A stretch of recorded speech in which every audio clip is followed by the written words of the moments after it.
What's up, guys? Welcome back to News Dump. So we went to a party at the Playboy Mansion this Ooh, we week. did. We crossed off a very big bucket list item from our list. Yeah. More on my dad's bucket list, but I'm crossing stuff off. Shout out to all the dads. Yeah, all the dads loved it. We got a bunch of footage from that party, which was held to celebrate the upcoming release of the Transporter Refueled. But first, let's take a dump on the news. Starting with a strange trip down to Rumorville that might affect how stoked you are about all the upcoming Star Wars movies, for better or worse. According to the Daily Mail, which is always 100% reliable, Rogue One director Gareth Edwards is going to try to bring one of the original trilogy's actors back from the dead. What? Oh no! The actor in question is Peter Cushing, who played Grand Moff Tarkin in Episode 4, and no, they're not going to actually dig him out of the ground and resurrect his body after being dead for 21 years. That'd be cool. Although that would be ironic since Mr. Cushing played Dr. Frankenstein back in the 1950s. Oh, that's a free fact for you out Yeah. there. No, they'll be bringing him back digitally like they did with Tupac, using a CGI process that's been tried before but never fully succeeded, like with Tupac. Yeah. An episode of The Sopranos famously used a digital version of Tony's mom after the actress who played her died, and the movie Gladiator briefly used a digital version of actor Oliver Reed after his death mid-shoot. Then, of course, there's been stuff like Tron 2, which created a digital version of young Jeff Bridges that was real deep in the uncanny valley. Yeah, and then there was Terminator this year, also had young Arnold Schwarzenegger. Yeah, it still didn't look quite great. But then there's like Benjamin Button, which actually like 90% of Brad Pitt's face in that movie is like 100% CG. Wow. They managed to like make that okay. But there's ways to make it work, and there's ways to fuck it up by making it totally jarring and unnerving. The Daily Mail's supposed source says that the effects team is painstakingly going through decades of Peter Cushing's film work to observe every last detail of his face and movements and voice and all that. So yeah, even still, if I had to guess, if Grand Moff Tarkin is in Rogue One at all, it'll be brief and merely just there to serve as a way to connect Rogue One to Episode 4, which it takes place just a little while beforehand. And we'll get a much better idea of whether like this kind of special effects is gonna suck once we get a look at any of the digital characters from The Force Awakens, because we haven't really seen anything of that. There's Andy Serkis' character, who's just 100% mocap. So yeah, that'd be cool to see. We'll see. Speaking of digging up the past, though, this week we got a new trailer for All Things Must Pass, which is an upcoming documentary about Tower Records, which, if you were around in the days before digital music like us, you'll remember as basically the go-to record store chain before everything went to shit. Yeah. Of course, thanks to the tumultuous late 90s and early 2000s, the entire music industry was basically turned on its head, and that of course sent a lot of companies like Tower out of business, more recently Columbia House. Yeah. So All Things Must Pass, directed by Colin Hanks, documents Tower's rise and fall with the help of a bunch of big names like Dave Grohl, Bruce Springsteen, Elton John, and more. So Colin Hanks financed the whole thing through Kickstarter over 4 years ago, but of course documentaries take a long time to make, and it seems like the wait was worth it. He also treated his backers real nice. He gave them like updates all the time. He seems like a real nice guy. He was in Fargo too. He's no Chet Hayes. Yeah. He's his half brother. Dickhead rapping son.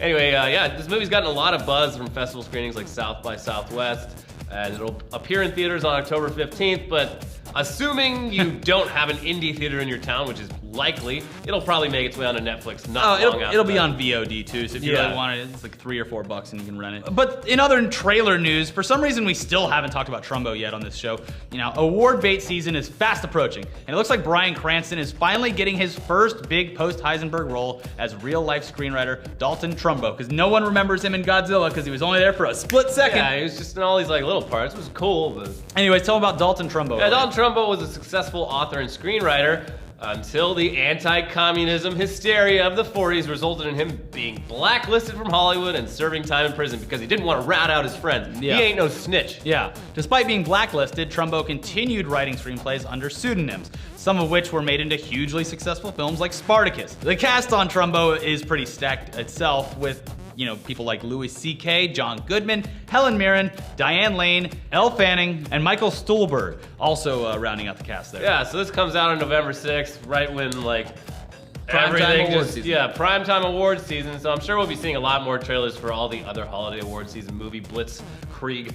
that takes over my life very soon, but I could not be happier to see Bryan Cranston acting his ass off again. Yeah, he looks great. It's just like, ooh. But here's another movie that we're stoked about. It's much farther away though. It's called Don't Think Twice. They literally just started filming, but it's a film directed by comedian Mike Birbiglia and starring himself. Then you got Keegan-Michael Key, Gillian Jacobs, Kate Micucci, Tammy Sagar, and Chris Gethard as a troupe of improv actors in New York. So they won't have to stretch the... Yeah, all these actors have really strong backgrounds in stand-up and or improv, but it looks like this movie will be more on the dramatic side because the plot is about an improv group losing the lease on their theater while simultaneously one of the members gets cast in a huge variety show that's basically supposed to be Saturday Night Live. Yeah, so it'll be a lot of funny people getting real bitter and backstabby with each other when push comes to shove. Kind of like how the comedian circuit is in real life. Yeah, no, exactly. I really hope they pull back the curtain on this. Oh yeah. So this is always fun to watch. Plus this scenario is something that's happened numerous times in the last decade or so with up and coming sketch and improv groups getting torn apart when one member gets called up to the majors. Yeah, so when Good Neighbor got brought onto SNL, they hired all of them except one. Oh no. This is like brutal shit like that. Like Amy Poehler leaving the original Upright Citizens Brigade kind of tore that crew apart too. Anyways, sorry for making you wait so long. Here is our little trip to the Playboy Mansion.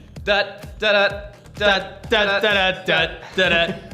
tonight we're gonna answer the question once and for all: are selfie sticks allowed in the Playboy Mansion? I'm just kidding. We're going to the Playboy Mansion because of Transporter. Should be a lot of fun. We interviewed Ed Skrein. That's gonna be up tomorrow. So in the meantime, me and Elliot are gonna attempt to infiltrate the Playboy Mansion and see if we can find any secrets. Any of the secrets. We're gonna try to look for the tunnels and stuff.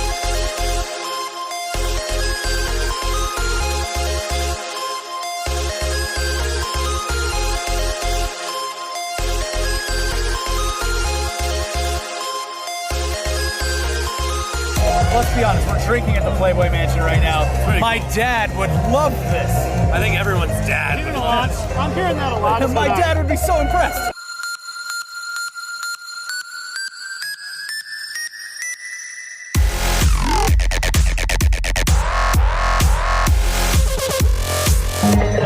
It's just like in the movie, but you'll have to see it to know the reference. Life cannot get much better. From the hard, really bad streets of Dublin City where really you become a real man. So this, Beverly Hills, home, this is where dreams, this is the land of opportunity. This is where, boys become men.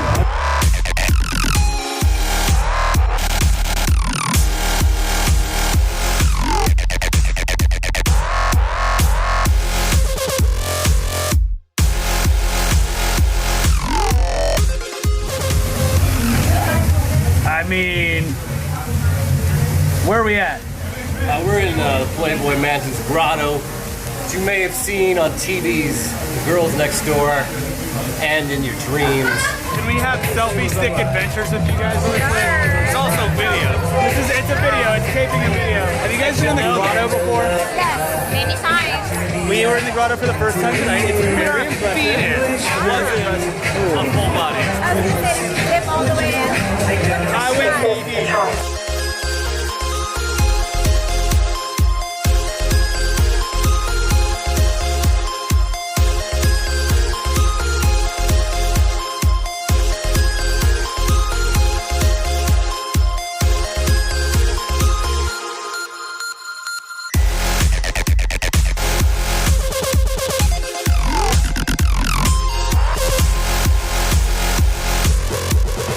So I got a Playboy magazine signed for my dad. My job's done here. Who signed it? A bunch of Playboy bunnies. Oh, that's pretty good. Yeah. How was your night? Cool. I saw some monkeys. Yeah, we got to see monkeys in the end of it. I mean, anything that's magical that could happen at the Playboy Mansion, there it goes. Could happen. So, Elliot, cheers. Cheers. Well, I hope you guys enjoyed that as much as we did. It was a lot more fun to get drunk there than having you watch it. Yeah, it would have been better on like Friday or Saturday. And I was a work night. Definitely hungover the next day. We had to interview Lil Dicky the next morning. I was just like, oh God, pull it together, Ricky. Too much Patron. Yeah. Anyway, hopefully you're seeing this before our 12 p.m. Pacific Standard Time. I doubt it. But if you are, thanks for coming to PAX. Yeah. We're gonna shoot some stuff at PAX while we're there, and we'll show it in next week's news dump. But thanks for coming out, and don't forget to watch our interview with Ed Skrein, the guy from Transporter Refueled and Deadpool. No. Tomorrow, that'll be tomorrow's podcast, and then Lil Dicky will come a little bit later. But don't worry, it was great. It was great, and we'll see you guys next week.